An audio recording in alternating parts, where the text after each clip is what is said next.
Welcome back to a Tampa Bay Buccaneers franchise. Today, you can see the Browns beat the Cowboys in Super Bowl 54. So we're going to be in the offseason. All these guys that you see here, we're not going to be signing, I don't think. I think we're going to let them walk. We could probably get some of these dudes back in the free agency, maybe for a cheaper deal, maybe for a little bit more expensive. But I just want to see what's out there and just have as much money as possible. Shaquille Barrett did play okay, but we have a couple good linebackers. Maybe we could draft somebody, possibly get Barrett back in free agency. It just depends. He just wants a lot of money. So we will advance to next week and see who is going to be available in free agency, as we have $51 million or $52 million to spend. So let's get into it. Wow, so Derrick Henry is going to be a free agent. I wasn't expecting that one. Honestly, thought we had a running back with Jones, but nobody's offering Derrick Henry a contract. We could maybe throw him something cheap with a decent bonus to see what he would want. But I mean, at 94 overall, he's not really going to regress. There is a little bit to offer at wide receiver. I just don't know if we want to spend the money here. Our defense was atrocious. And if I'm going to be looking at Derrick Henry, I think Mike Evans and Chris Godwin will be plenty. And at tight end, there's a few pickups here. We didn't really use our tight end, so I don't know. We'll have to take a look at here later. This actually makes me wonder what happened. I think Whitworth must have retired, which makes sense. That kind of went right over my head. I didn't even see that one. Not really too much to work with on the line. This is like the highest overall was an 80. If Eric Armstead, he'd be a good signing, and they're not offering him too much money. So this could also be something we check into here. Derrick Henry wants $13-1 a season for 6 years. I don't know if I want to pay him for 6 seasons, but McCaffrey did just get that chunk of money. I think he's making like $16 million a year. So before we go ahead and put that bid in for Derrick Henry, I wanted to make sure that we had enough money just to go ahead and secure up some other positions. Yeah, we're going to go ahead and offer Derrick Henry this contract because we have $20 million left to spend. If we were to offer him exactly what he wanted, we'd still have $10 million in cap room. So I'm going to alter this a little bit and we'll see what he wants.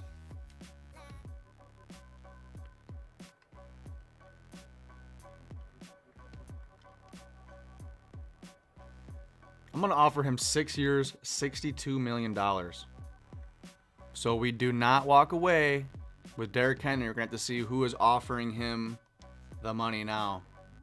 So far, nobody else is offering him any money, so I might up it a little bit just to make him a little bit more interested. But Kareem Hunt is getting the deal he wants. So that might make Derrick Henry wait.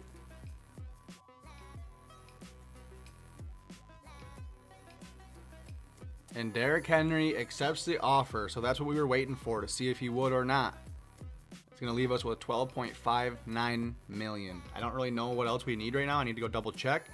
But we just got the running back of the future. 6 years, $69 million. That's so much money. Ronald Jones is sitting there like, what? Let's go ahead and take a look at the 5th-year option. It's going to be O.J. Howard. I mean, I want to keep him around. I'm not going to sign him to the big deal. We're going to go ahead and see what he wants this coming season. But I mean, for the production that he had last year, we really didn't use him as much as I thought. To be honest, I thought he'd be getting like 800, 900 yards, 8-9 touchdowns. I think he walked away with like 500 yards, 4 touchdowns. Definitely not a productive season. Get on to the next week of the off season. Moving along quickly here, we get Case Keenum. I just signed him to a pretty cheap deal. It was like $2 million. The only thing is Tom Brady did regress a little bit, but he still is an X factor. If you go ahead and take a look at his progression, or his regression, I should say, he lost 42 total.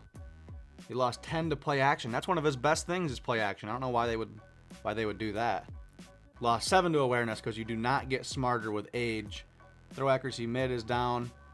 Throw on the run is down. Under pressure 7. Short accuracy down 6. Throw power is only... See, I would expect throw power to be down like 6. And then all the other stuff to be kind of down a little bit less. But, I mean, if you take a look at his stats, he's still got 90, 89, 88, 90 throw power, 90 awareness. Should still be absolutely locked and loaded and ready for a Super Bowl push. So this is going to be the final draft board before we head into the draft itself. Just taking a look at everything. We're going to have to, if we want to get Dylan Kendall, we'd have to trade up. I think he's a 9th ranked prospect. I haven't really looked at our draft pick yet. I just know it's going to be a late rounder because, I mean, we were in the playoffs. So Dylan Kendall's somebody we could trade up for. Jimmy Acosta's a strong safety that's projected to go in the second round. Obviously, we could maybe get him late. Also with D Pace is a free safety. He looks pretty good here as well. We got Shaq Armstrong at defensive tackle. Had to go and look at that really quick just to see. So I have Levante David at outside linebacker already. And I have Devin White as middle linebacker. And we just need one more person. So, I mean, if we had a middle linebacker that had some speed or something that we could put out there, that would help. And we have our edge rushers. So, yeah, I middle linebackers in there, a couple ends. We do need defensive end for when Ndamukong Suh retires. And I know he's going to be gone soon. He probably is going to want to continue playing. He's only 33, but he's also only an 81. So, let's get into this draft. Just to see where everybody went. You got Chris Jones going to the Texans on a 4-year, $63 million contract. You got Kareem Hunt. Wow. So he ends up going. So I paid 6 years, $69 million for Derrick Henry. And he ends up going to the Titans for 5 years, $60.4. So I just did the math on this. This is hilarious. So he is getting $12.08 million a year. And I am paying Derrick Henry $11.45 million. I don't know. I think we got a better deal. That's what I was trying to say. Moving on, though, we got Drew Brees going to the Dolphins for $32 million. You'd think the Saints would have tried to keep him there. Shaquille Barrett going to the Buffalo Bills. We saw that one. Everson Griffin also going to the Titans. They stock up here. Another running back to the Titans. So that is something I wish that Madden would fix. I don't know why they signed. I have no idea why they would sign 2 5-year deals to running backs. Like the top 2 running backs in free agency, they signed for over $90 million the next 5 years. I think I'm going to have to fix that, to be honest. Taylor Gabriel is going to find a home in Arizona. So we'll see how productive he is for the Cardinals. He had a pretty good year with us, and I wanted to bring him back, but like I said, we have Scotty Miller. Levi Wallace is going to go to the Jaguars. He gets $10 million a year almost. Jabal Sherd to the Bills. Trent Murphy. Starting to get to the lower overalls here. We are going to be an 83 overall total. Got an 84 offense and an 83 defense. We're going to get ready to start this draft and hopefully bring those numbers up a little bit. As we have the Panthers on the clock. And we picked 29th, so we knew that we were going to be later on in the draft. So like I was saying, we're going to have to just go through this. And they're going to have a quarterback, Peter Newberry, off the board first. I was not expecting that. I thought they had Teddy Bridgewater. And there goes Dylan Kendall off the board at 6. He was the 9th ranked prospect. I was going to try to trade up for him. I just didn't know if we would be able to get this high into the draft. I was hoping Titans are going to take a wide receiver here. Move along a little bit faster, try to get through this draft. We get 2 low overalls. And there goes Antoine Frost, a 70 overall. Honestly, wasn't on our board too high. I was more looking at the safeties here. Tight end's gonna go. 49ers are gonna draft the center. That's who the Patriots go with here at 14. Must not have had a good year. And there goes Pace. So now that we're getting a little bit closer to the guys that we're looking at, we have Shaq Armstrong, who is 10th on the board here. Don't really need a corner. We could take one, though, just for the future. But to be honest, I almost would rather just sign corners every year rather than develop them. It's pretty tough. Jimmy Acosta is still available. Eubanks is available. Have a couple guards. I think we're sitting okay. Packers also did not need a safety. They go with a wide receiver. So we're getting pretty dangerous here. Another receiver off the board. See what the Chargers go with. Tight end. We might get away with not having to trade up. And there goes Jimmy Acosta to the Seahawks. I was going to try to not, man. We're the 29th pick. We're so close.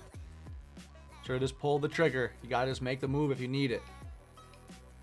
And I don't know what to do now. We definitely needed safety help. There's still a couple guys late in the draft. But maybe Eubanks is the move here. I don't know. So I think we're going to go ahead and stay put at 29. if they take somebody that we need, good for them. But I mean, we already waited this long. Yeah, it looks like we're going to be okay. See who we pick here.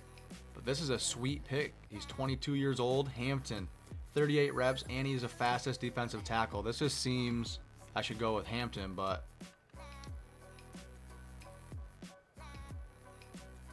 Malik Fox was the move. And he's going to be 6 overall in true talent. I was really nervous to do that, to take him, but I think that's going to pay off. 89 strength, 81 run block. His pass blocking's not the best. He's got good pass block power, though. And his run block finesse is very low. So he's going to be a good starter right away. But obviously some progression he's going to have to go through here. 73 speed, 77 excel. I think this is a pretty good pick here. So this is the move we're going to make. We're going to move him to left tackle here because, I mean, he goes from an 80 or maybe an 81 to a 79. And he's got 80 pass blocking stats, all 80s. So I think our left tackle is going to be decent. It's not going to be the same as Whitworth. I was hoping that he would stay and we could just get him for like $8 million or something. But he does retire. So this is what our offensive line looks like now. We got Marpet, Jensen. Our right guard is going to be that rookie that we just drafted. And then we have Alex Kappa. So we could possibly go with another lineman. But I think that we need more help on defense here.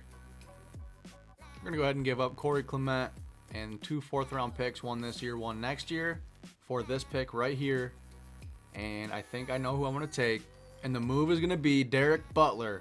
He's 6'4", 200 pounds, 21 years old, from Villanova. And if you can look at his little stat line there on the right at his combine, a 4.4 340, 16 bench reps.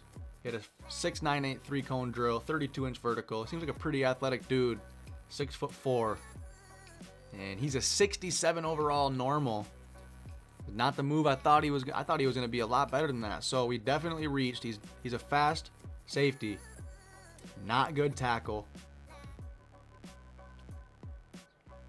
Thought we were going to be filling a need. I mean, he's 21, so we might have to try to progress this guy. So you're seeing very minimal talent here. All low 60 overall, 68 overall, 67 corner. And there's a 76 overall Daniel Hampton. That is the Seahawks. So that is something that we're going to have to take note of. The Seahawks take our pick every single time. Look at that, man. Same exact pick. That's exactly who we were going to take. I wanted to go outside linebacker. I just don't think that there's enough value at that position when we could go ahead and get another lineman who I think would be an immediate starter out of Colombo here. He's 21 years old, 39 bench reps. That's going to be the move. And he's a 71 overall. He's 22 in true talent. So at a 71 overall is 22 best in the draft. Not the best draft, but he's got 93 strength. Look at his, I mean, this is actually not a bad pick, realistically. I know it says he's a 71, but, and I mean, a couple years, he could be very productive. He's already better than what we have. So there's another day one starter on the offensive line, I think.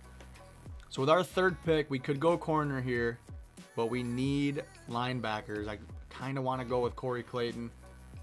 Fast defensive tackle, but we need linebackers like I was saying. And I think he's 23. That's the only problem. We are in the 3rd round. If it's a good prospect, he's got 25 reps. Let's just go ahead and make the move on Jeffrey Reese. He's a 67 overall, 55 in true talent. Looks like there's going to be another day one starter. He's not the fastest. So we ended up trading up to the 16th pick in the 4th round. We just got rid of a receiver that was not going to see any play time.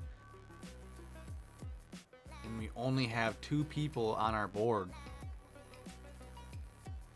There's like 8 people we have scouted. So we're going to go ahead and just take Dustin Hanson. He had a pretty good combine. Like underrated combine, to be honest. He's a 64 overall, 97 in true talent. Probably not the best trade up there. But for a wide receiver that wasn't even going to be on the roster, I think it was okay. Our last pick in the draft is going to be Ricky Jameson, the 69 overall rated linebacker in this draft class. I just wanted to get somebody else to go ahead and put at outside linebacker just to have more options. I know that we're sitting pretty thin out there, so this season's going to be interesting. So that is going to wrap up the 2020 draft. We go right guard, strong safety, left tackle to start it. 77 overall, though, at 29. I feel like that's a very good pick. 67, 71, 67, 64, 66. I don't think this draft class was absolutely loaded. We got Shaq Armstrong, a 79. He's the best in the class. I did want to try to get him, but we didn't need a tackle specifically this year. But this is just going to be the overall talent. We got Ivy, Bolton, Huffman, Dylan Kendall. I really was intrigued by him. Lecarius Blake, halfback to the Vikings. And we go ahead and get, I think it's a top 10 guy there. And Malik Fox. So before we end the video, I want to go ahead and break down the roster. You have Tom Brady at quarterback, 83 overall. Case Keenum is backup. Blaine Gabbert's going to get released actually right now. At halfback, we have Derrick Henry and Ronald Jones. We get the speed and power. I'm excited about that. Fullback, we got Aaron Rip Sidikowski, the ex-Green Bay Packer there. Wide receiver is going to be Mike Evans and Chris Godwin. We have the X Factor and a superstar. Hopefully more production out of Chris Godwin this year. Scotty Miller is going to get a bump up in a role. We got 94 speed. I'm really pushing that this year. We signed Dylan Cantrell and Khalif Raymond, and then we still have Justin Watson. Tight end is going to be O.J. Howard, Nick Vanette. Still have Jordan Leggett, but I feel like he gets hurt a lot. We got Kaliki at left tackle. At left guard, we got Ali Marpet. We got Ryan Jensen at center. And then Malik Fox is going to get the start at right guard. I'm excited about him. He's hidden dev. And then at right tackle, we actually have Josiah Colombo, who's going to take Alex Kappa's spot. I'm excited about that. He's 21 years old, already 2 overall better. A lot stronger. I think Tom Brady should be happy about this offensive line going into the second year with the Buccaneers. Left end's going to be Eric Armstead. We did sign him in free agency. We still have JPP, so he's going to get some reps also. At right end, we have Ndamukong Suh and Jordan Phillips. And then defensive tackle, we have Goldston. See, maybe I should move. So I'm starting to debate. Maybe I should move Suh to defensive tackle like he was back in the day. I think I just figured something out here. So that's going to be the move. Now we have Eric Armstead, left end. I did not go over that yet. He wanted 3 years, $38 million. And if you go ahead and do that math for yourself, that is way cheaper than $37 million. So this is a big W. And I know that Shaquille Barrett also wanted 3 years, $51 million. So I mean, this is pretty much a fully guaranteed contract. $18 million, $19 million guaranteed. But for an 87 overall, who's 26 years old, I think that this was the biggest steal. JPP at right end. Now he's going to be a starter, which is pretty cool for him. He just got a bump. But check this out. Ndamukong Suh goes from an 81 to an 84. I don't know why I didn't think of that already. We have Vita Vea and Ndamukong Suh in the middle to clog that up. I don't know if our 3-4 defense is going to mess with that at all. So I might have to change to a 4-3 because, I mean, we have some big boys on the defensive line here. 6'5", 280, 6'7", 290. 6'4", 350, 6'4", 313. Left outside linebacker is going to be the middle linebacker that we drafted. We moved him to outside linebacker. Same with the other draftee. I'm excited to see how this works out for us. Middle linebacker is Devin White, and I still have Beckwith here. I know he's super slow, so we're going to have to try. I mean, this is just one of the things I've been kind of slacking on. No middle linebacker help. But at outside linebacker, we have Levante David. Cornerback, we've got Logan Ryan, Sean Murphy Bunting, and Carlton Davis. They're going to be on the field for the most part. Jamal Dean will get some snaps also. Logan Ryan's the big signing we had in free agency. At free safety, we got Mike Edwards and Obi Melifonwu. We do have Dustin Hanson, the free safety that we drafted, but at 64 overall, 23 years old, really probably not too much he's going to do. He's only normal dev. At strong safety, we got Jordan Whitehead, Justin Evans, and Derek Butler. Gonna have a little predicament here. So we do have a 21-year-old at 67 overall. Might just be worth starting him. Maybe getting rid of these guys, getting rid of one of them. We are expendable here. I mean, they're all so equal. It's not like anybody's awesome. So all of these guys' jobs are not safe here. Now we are an 84, 84, 84 across the board. So we get a little bit better. Probably could have done a little bit better, to be honest. There wasn't too much in free agency, but we did go off. And that is going to be it for this video. We're going to be in preseason week 1. Going to see how these rookies do next episode. If you guys enjoyed this video, go ahead and leave a like and subscribe for more content. I'm going to try to be posting daily.